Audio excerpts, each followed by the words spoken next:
Circuitos combinacionales. Vamos a empezar a trabajar con la implementación de circuitos digitales que tienen que ver con la síntesis de expresiones algebraicas y la forma de hacerlas más sencillas o simplificadas. El primer circuito que se va a ver es el semisumador. Para poder trabajar con este circuito hay que recordar la forma más simple de sumar 2 bits. Entonces, ¿cuál es la definición del circuito semisumador? Dice, y vamos a establecerlo.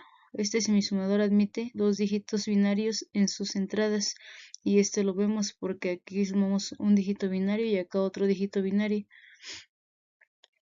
Dice entonces el semisumador admite 2 bits binarios en sus entradas, ya lo acabamos de ver, y genera 2 dígitos binarios en sus salidas.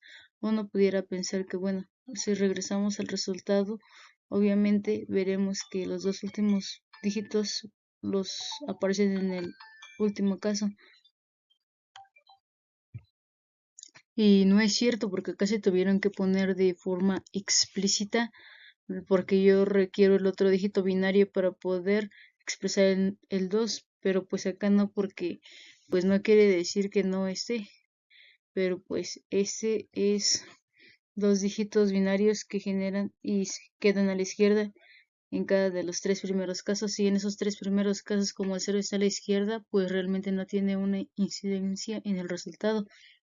Dice además que un bit de suma y un bit de acarreo. El bit de suma pues es el primero que aparece, en este caso es el 0, el 1, el 1, el 1, y pues en este caso es el 0 el que genera la suma, y el bit de acarreo es el que está a la izquierda, pero pues no se pone. Lo que tenemos que ver es que si me piden un proyecto y me piden que requieren un semisumador, ya sabe la persona que está pidiendo qué respuesta debe de tener. Nos dice, bueno, yo requiero este semisumador, ya sabe que esto es lo que tiene 2 variables de entrada A y B, 2 salidas, en este caso es lo que se obtiene de la suma y lo que se llama bit de acarreo. Este símbolo de suma que aparece acá solamente es la etiqueta que pues nos hace entender que es un sumador. En este caso pues es un sumador. En este caso se representa lo de la operación de la suma o el bit de suma. Este es lo que nos dice, yo quiero un circuito que haga esto, que permita 2 bits de entrada y que pueda tener la suma a la salida. Nosotros tenemos que diseñar o descifrar el funcionamiento ya interno para este circuito y poder armarlo y que funcione como nos lo han pedido. ¿Cuál es la lógica del semisumador? ¿Cuál es el funcionamiento interno para que nosotros podamos proponer? Bueno, y ahí se puede ir desarrollando habilidades para poder definirlo. En este caso y en el mismo texto se trata de observar qué relación hay entre las entradas y cada una de las salidas. Entre las entradas y cada una de las salidas. En esta ocasión 6.1 es una de las salidas. Entonces la entrada que encuentran con la relación que hay en las entradas es AB. ¿Por qué AB? Porque se está representando AB como la función AND, es decir, que la salida de A es totalmente condicionada por una compuerta, porque si vamos o volvemos de nuevo a la tabla de verdad, es la que determina el funcionamiento. Y recuerden, es como si el 0 estuviera en el 1, en el otro 1 y en el otro 1. Y pues eso se queda de esa manera. Entonces, ¿cuál es la salida que estamos evaluando? Estamos evaluando el acarreo, y vean lo que dice acá en el texto. El acarreo de A es solamente 1 cuando A y B son solamente 1. Entonces el acarreo solamente va a ser 1 cuando ambas entradas sean 1. Las otras entradas se encuentran en 0, entonces no se puede tener esa respuesta a nivel alto porque así se condiciona al circuito. Entonces, ¿qué es lo que vemos?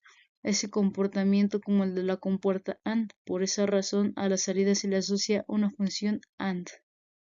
Pero hay que ver la otra salida, que es la función de la suma, y si observamos en las reglas básicas de la suma, esta salida y pues las otras 3 salidas representan a la suma, a ese dígito binario que se va a obtener acá. Como se pueden dar cuenta, solamente es una salida cuando las entradas son diferentes. Una herramienta que podemos utilizar para poder representar eso es la compuerta OR, que es lo que se tiene más adelante. Aquí tenemos la tabla de verdad. Vean cómo se obtienen las dos variables, las 4 posibles combinaciones, y vean cómo en el caso del acarreo se va a comportar como una compuerta AND. Por esa razón solamente es 1 cuando las dos salen 1 o 0 sale 0. Pues el ejemplo que acabamos de ver, pues solamente estas salidas van a ser 1 cuando ambas entradas sean diferentes. Pues acá viene la notación de cómo se representa, cómo es de que se abre este circuito. Pues ustedes lo pueden ver acá. Tenemos una compuerta OR para las dos entradas y una compuerta AND. Entonces, si esto lo encerráramos en un cuadro, nos quedaría pues lo siguiente que tenemos más adelante. Tenemos las dos entradas que pues independientemente de las entradas que tengamos, obviamente la salida que tengamos en cada una de ellas nos va a corresponder a la que ya hemos a lo que ya hemos complementado.